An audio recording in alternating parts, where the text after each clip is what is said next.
안녕하세요. 김승현 박사의 상담TV입니다. 오늘은 착한 사람이 과연 행복할까요? 라는 주제로 영상을 준비했습니다. 10여 년쯤에 저와 상담을 나눴던 내담자 분께서는 꽤 젊은 분이셨는데 이분이 이런 말씀을 하셨어요. 우리 아빠는 밖에 사는 사람들에게 참 착하다고 칭찬받고 그리고 착하게 행동도 많이 하시는데 이상하게 집에만 오면 폭력적이라고 그래서 정말 자기가 아빠를 볼 때마다 마음이 정말 힘들다고, 그리고, 밖에서 사람들에게 하는 것만큼 우리 가족들에게도 이렇게 좀 해줬으면 좋겠다, 라고 얘기하셨던 어느 여성분이 이야기가 좀 오랫동안 기억되어집니다. 사실 그때 상담을 하면서 그런 분들을 그 이후에 참 많이 만나게 되어집니다. 의외로 밖에서는 착하다고 칭찬받지만 집 안에서는 가족들에게 폭력을 행사하시는 분들이 참 많다는 것을 정말 심심치 않게 보게 되어집니다. 그렇다면 여러분, 밖에서는 착하게 행동하는데 집에서는 폭력적으로 행동하시는 분들이 처음부터 그런 성격을 소유했었을까요? 사실 여러분, 성격은 후천적으로 영향을 미치는 경우가 상당히 많이 있습니다. 내가 어릴 때부터 자라왔던 환경 있지 않습니까? 이 환경에서 자라오는 과정에서 사랑과 인정 그리고 존중 경험을 많이 받았어야 되는데 그렇게 경험을 크게 못하신 분들은 아무래도 그 환경에서 내가 살아남기 위해서 만들어진 새로운 성품이 만들어지는데 그 성품을 가리켜서 생존자라고 얘기를 합니다. 특히 내가 자라왔던 환경이 말을 잘 들어야지만이 사랑과 인정 그리고 존중받을 수 있다라고 하는 특수한 어떤 환경 안에서 자라온 아이가 어른이 되어지면 어떤 성품으로 굳어질까요? 사실 여러분, 어린아이는 자기 중심적이기 때문에 결코 말을 잘 들을 수가 없습니다. 물론 아이를 성장시키는 과정에서는 어른으로서 통제가 어느 정도는 필요합니다. 그 통제를 통해서 질서를 배울 수가 있으니까 그 통제 역시도 필요할 만큼은 필요합니다. 그런데 매사 부모님이 너무 기울죽이고 그리고 너무 엄격하고 허용적이지 못하고 너무 과보적이고 그리고 아이들 입장에서는 우리 엄마나 아빠가 언제 화를 낼지 도무지 종잡을 수가 없어서 눈치를 본다거나 엄마나 아빠가 어떤 화를 낼 때 감정 조절이 되지 못해서 너무 분노 형식으로 화를 낼 경우 그런 아빠나 엄마 밑에서 자라오는 그 아이들이 어떤 형태로 성격이 만들어질까요? 당연히 말을 잘 듣는 아이로 성격이 만들어질 것입니다. 착하고 모범생적인 아이, 어떤 규율을 벗어나지 못하는 아이. 그래서 이런 사람들을 가리켜서 착한 아이 컴플렉스라고 얘기를 합니다. 저는 개인적으로 아이들이 성장하는 이 과정 안에서 부모님에게 싫다라고 말을 해보는 것도 상당히 중요하다고 생각합니다. 실제로 어릴 때는 무엇이 좋고 그리고 무엇이 나쁜지에 대한 정확한 판단력이 좀 흐리기 때문에 싫다라고 하는 그 표현을 하면서 어떤 실패를 통해서 다음번에는 내가 어떻게 해야 되겠다라고 하는 어떤 경험을 축적해내는 것이 굉장히 중요하다는 것이죠. 예전에 제 주변에 있는 분 중에서 자기 손자가 말을 참 잘 들어서 기분이 좋다라고 얘기하셨던 분이 있었어요. 당시 그때 그 손자 나이가 6살이었습니다. 여러분, 6살짜리 남자아이가 어른들의 말을 잘 듣는다라고 생각되어지시면 그 아이가 과연 어떤 형태로 그동안 살아왔는지에 대해서 추측이 되실는지 모르겠습니다. 부모님들 입장에서는 우리 아이가 말을 잘 들으니까 기분은 좋았는지 모르겠지만 그 6살짜리 아이 입장에서는 나의 마음과 나의 생각대로 살지 못하고 부모님의 통제권 안에서 내가 말을 잘 들어야지만이 하는 그런 생각들을 갖게 될 것입니다.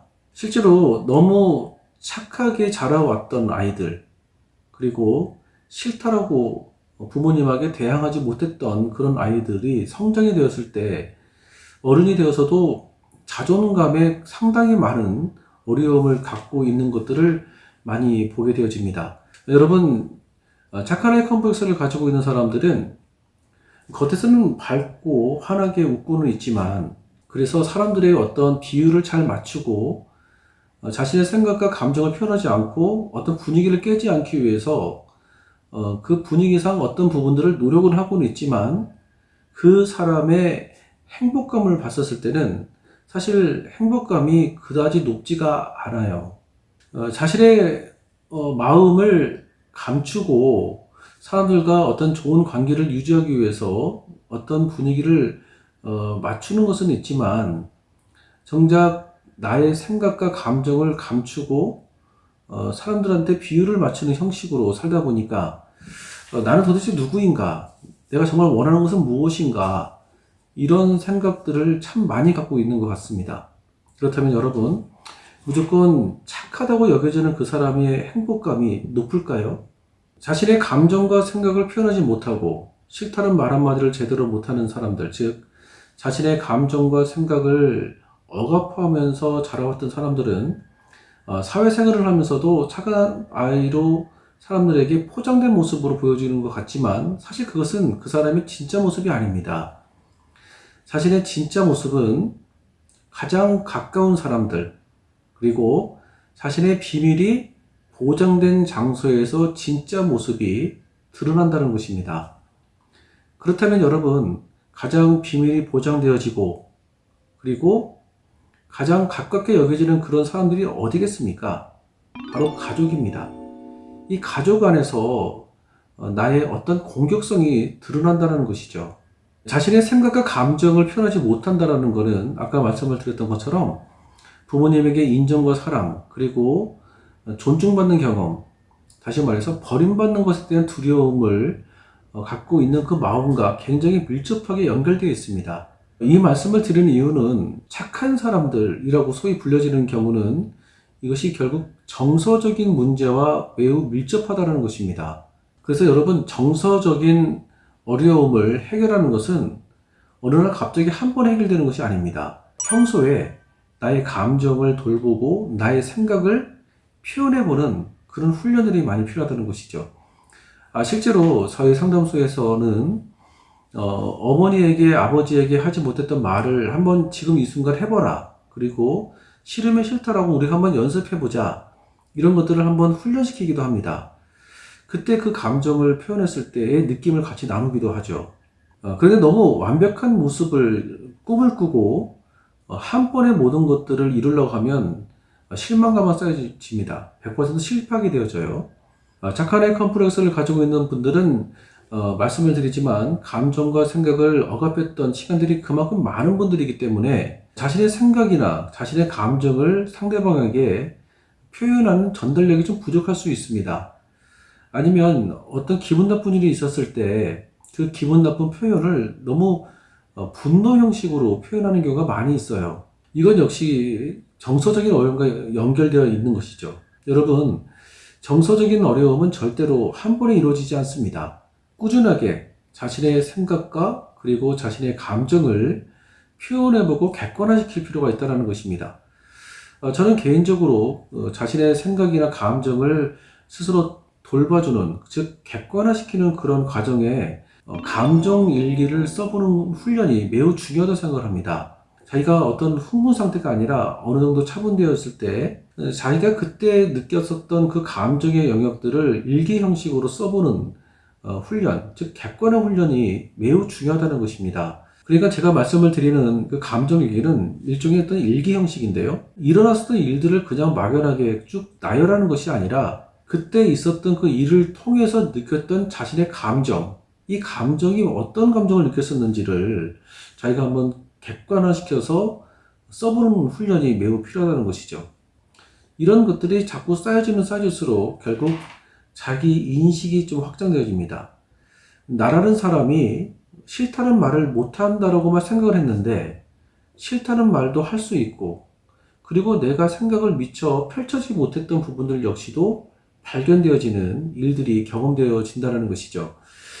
그러니까 꾸준하게 정성 들여서 자기 감정을 탐색해보고 객관화시키는 훈련이 필요하다는 것입니다. 여러분 가족 중에서 유독 착하게 보이는 사람이 있습니까? 아니면 여러분의 어떤 배우자, 아니면 자녀, 아니면 그것이 혹시 내가 다른 사람의 코드에 맞춰서 살려고만 노력하는 분들이 있는지 모르겠습니다. 평소에는 우리 아내가 내 말을 잘 따라주니까 우리 아내가 나에게 불만이 없겠거니 라고 생각하는 분들도 있을 수도 있습니다. 그런데 여러분, 우리 가족의 마음을 한번 들어봤으면 좋겠습니다.